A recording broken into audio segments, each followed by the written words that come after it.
Erling হল্যান্ডকে একবার আচেরবি আটকান, আরেকবার গিয়ে দেখি বাস্তনি আটকান, এই দুজন মিলে তাকে বোতলবন্দি করা হলো এবং এর্লিং হল্যান্ড সেখানে খুব একটা সুবিধা করতে পারলেন না। এই ম্যাচের পরে যে কেউ যদি নাবিল খান আপনাকে প্রশ্ন করে যে হল্যান্ড কি আরেকবার বিগ ম্যাচে ফ্লপ মারলেন কিনা, তাহলে কি একটু আর্লি হয়ে যায় না?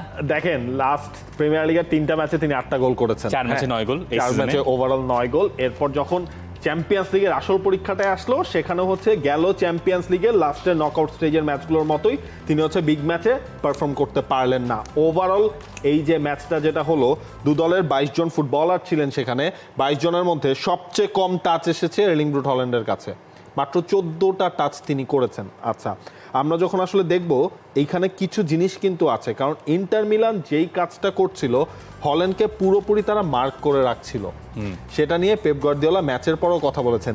250-টিরও বেশি ডিজাইন অপশন নিয়ে ওয়ালটন স্মার্ট ফ্রিজ, বোঝে আপনার প্রয়োজন।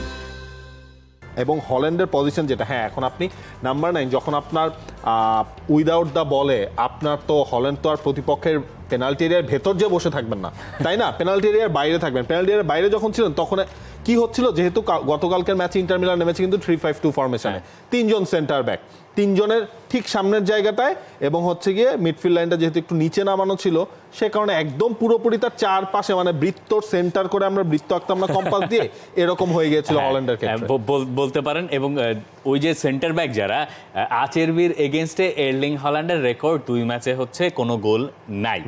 এখন ম্যাচ শেষে আমি একটা ফুটেজ দেখছিলাম যেখানে আচেরবি গিয়ে এর্লিং হল্যান্ডকে বলছিলেন যে জার্সি, পরে এটা নিয়ে আবার আচেরবি খুব মজাও করেছেন যে তিনি আসলে বলতে চেয়েছিলেন 2টো জার্সি তিনি চান এর্লিং হল্যান্ডের, তিনি একটা জার্সি চান না, সেই হিসেব থেকে তিনি আসলে ওই কথাটা তাকে বলেছিলেন। দুজনের একটা বেশ রেশারেশি ম্যাচ শেষেও খুব ভালো মতো জমেছে, কিন্তু আপনি যদি ম্যাচের হিসাবটায় আসেন, আমার মনে হয় হল্যান্ডকে খুব দোষ না দেওয়াটাই বোধহয় ভালো হবে। কোন দিক থেকে?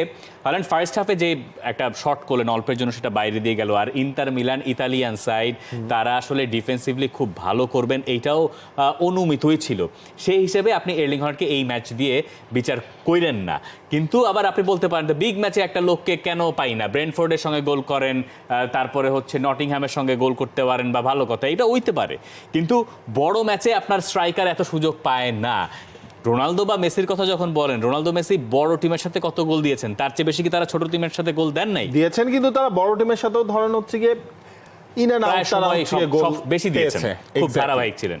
এবং এটাই হচ্ছে গিয়ে যে আপনার এর্লিং ব্রুট হল্যান্ডকে এই জিনিসগুলোই ফেস করতে হচ্ছে। লাস্ট সিজন আপনি যখন ম্যানচেস্টার সিটিতে তিনি আসা শুরু করলেন, দেখেন সবাই ধরে নিয়েছিল 100 গোলটা হয়তো বা হতে পারে।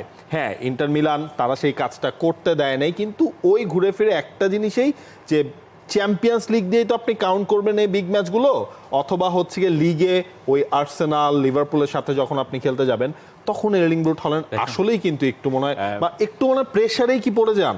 দেখেন আমাদের ডিজিটাল টিম রেডি ছিল, টি স্পোর্টসের ডিজিটাল টিম 100 এর্লিং হল্যান্ড 100 বানানো পোস্ট তারা রেডি করে রেখেছে, রাতের বেলা জেগে আছে। এর্লিং হল্যান্ডের যে পারফরমেন্স এই সিজনে, তারা ভেবেছে ইন্টার মিলানের সঙ্গে একটা গোল করেই ফেলবেন তিনি, যদিও সেই ছবিটা এখনো তারা পোস্ট করতে পারে নাই, তাদেরকে জমিয়ে রাখতে হচ্ছে। দেখেন এই ম্যাচটা গোললেস ড্র হওয়াতে আমার মনে হয় 2 কোচের কারো খুব একটা আক্ষেপ বোধ হয় থাকার কথা না। নিদেন পক্ষে পেপ গার্দিওলা বলতে পারেন যে তার দল ঘরের মাঠ সেই হিসেবে ড্র করেছে, সেটা একটু হতাশা হতে পারে। এই ছাড়া আমার মনে হয় না ম্যানচেস্টার সিটি খুব জোরালোভাবে দাবি করতে পারে তারা এই ম্যাচটা জেতার মতো খেলেছে। গার্দিওলা এই ম্যাচের পরে যা বলেছেন তা হচ্ছে 6 জন মিলে মার্ক করেছে এর্লিং হল্যান্ডকে, সামনে থেকে 3 জন, পেছন থেকে 3 জন। যে কোনো ফুটবলারের জন্য এটা খুব কঠিন। আমি শুনছিলাম ওদের ডাগ আউট থেকে বলছিল ওর আরও কাছে যাও, খুবই স্বাভাবিক। এর্লিং হল্যান্ডের মতো ফুটবলারকে বিপক্ষে যখন আপনি খেলছেন, আপনি যখন ইতালিয়ান স্ট্রাইকার, তখন আপনি তাকে 1 ইঞ্চি সুযোগ দিতে চাইবেন কেন? For more updates, subscribe to our YouTube channel and click on the bell icon. Follow us on Facebook and Instagram. Download T-Sports app to enjoy exciting games and highlights. Visit tsports.com.